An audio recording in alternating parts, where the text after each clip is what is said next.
Looking to dig into the Bible sources? No PhD, no ancient Hebrew, no time. Need a shortcut? Meet the Bible with Sources Revealed. This is your quick start guide into the biblical scholarship, minus the jargon. Well, not too much anyway. I'm Andy. I analyze mythology and folklore. This is Tantalizing Myths. We've wrapped up the Lilith saga, so now feels like the right time to go straight into the Bible itself. I'll cover my preferred Bible translation in another video, but today's book is something different. Welcome to the Bible with Sources Revealed. Let's get one thing straight. This isn't the whole Bible or even the whole Old Testament. It's just the first 5 books. Genesis, Exodus, Leviticus, Numbers, and Deuteronomy. Known as the Torah, or the 5 books of Moses in Jewish tradition, or the Pentateuch if you're feeling Greek about it.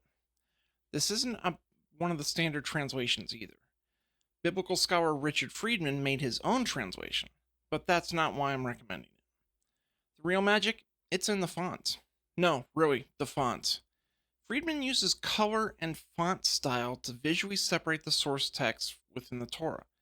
What you're seeing is a version of the documentary hypothesis, scholarly theory about how these books were stitched together from multiple older sources. To oversimplify, these 5 books weren't written by one person at one time.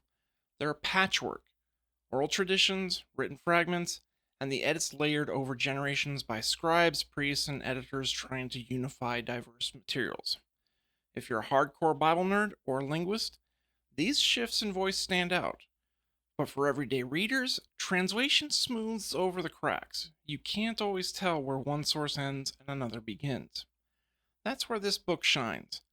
The formatting lets you see the seams.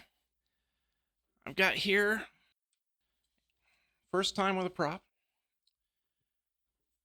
Here's a page from Genesis 2. And you can already see the font stands out. The highlights are there to make it easier to read.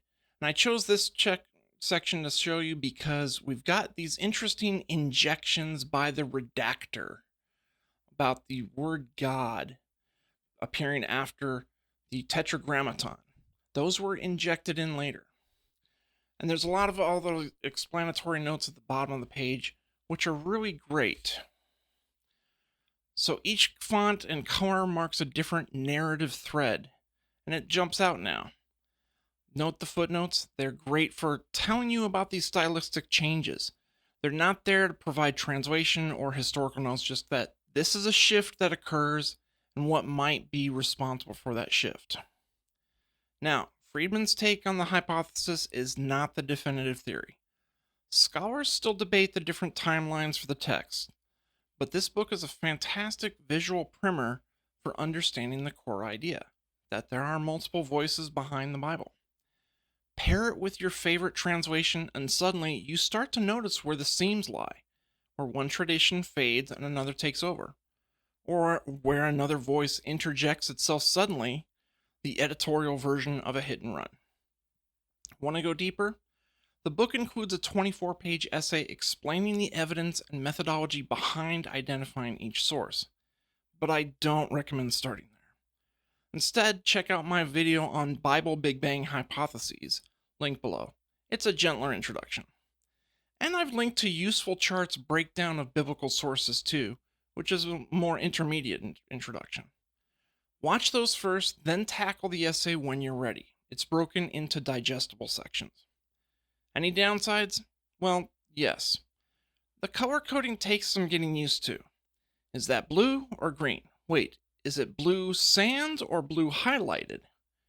Quick sidebar for non-font nerds, sans refers to sans serif, a style font without little flourishes, usually feet on the letters.